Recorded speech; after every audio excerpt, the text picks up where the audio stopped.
రాపులు మహాదూతలు నిత్యం స్తుతిస్తారు ఆయన. రాజాదిరాజు ఇలా కూర్చొని వేలు చూపించి దూతలకు తీర్పు తీర్చి శాసించటం తప్ప శాసనానికి లోబడటం తెలియదు యేసయ్యకి. సుప్రీం అండి. అలాంటి వ్యక్తి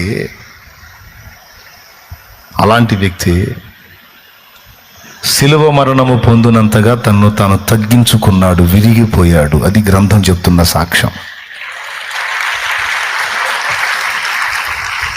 ఆయనలో అహం లేదు.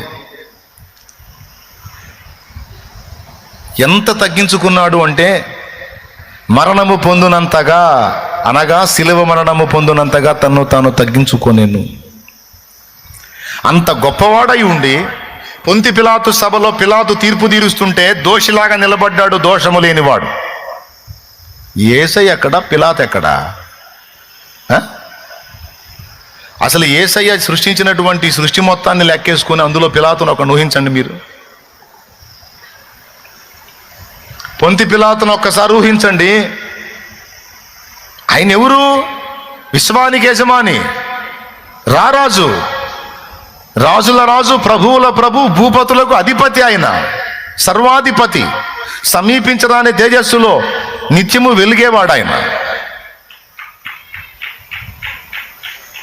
ఆయన ఎక్కడ? పిలాతు ఎక్కడ? ఆయన ఎక్కడ? రోమా సైనికులు ఎక్కడ? ఆయన ఎక్కడ? యూదులు ఎక్కడ? అసలు ఏంది ఆయన సృష్టించిన సృష్టి అంతా? కోటాను కోట్ల దేవదూతల ప్రపంచాలు నిర్మించాడు, కోటాను కోట్ల మానవ జాతిని నిర్మించాడు. ఆయన సృష్టించినటువంటి సృష్టి మొత్తాన్ని కూడా ఒక్కసారి లెక్కేసుకుంటే బుర్ర బద్దలైపోయింది.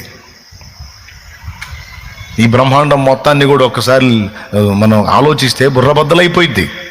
అంత పెద్ద సృష్టి, అది మొత్తాన్ని కూడా తన వాక్కు చేత నిర్మించాడు.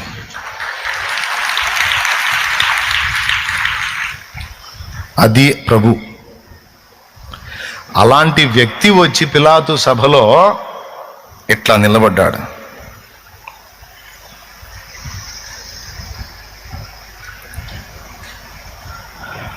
ఏమయ్యా, నెత్తి మీద రూపాయి పెడితే దమ్మిడి జలంలో ఇన్ని ఎచ్చులు పడుతున్నానే, మరి ఆయనకి ఎంత ఎచ్చులు పడాలి? ఆయన ఇంత మాట అంటే ఇంతసేటు గిలగిలగిల్లాడుతున్నానే అని ఊశారు ముఖం మీద.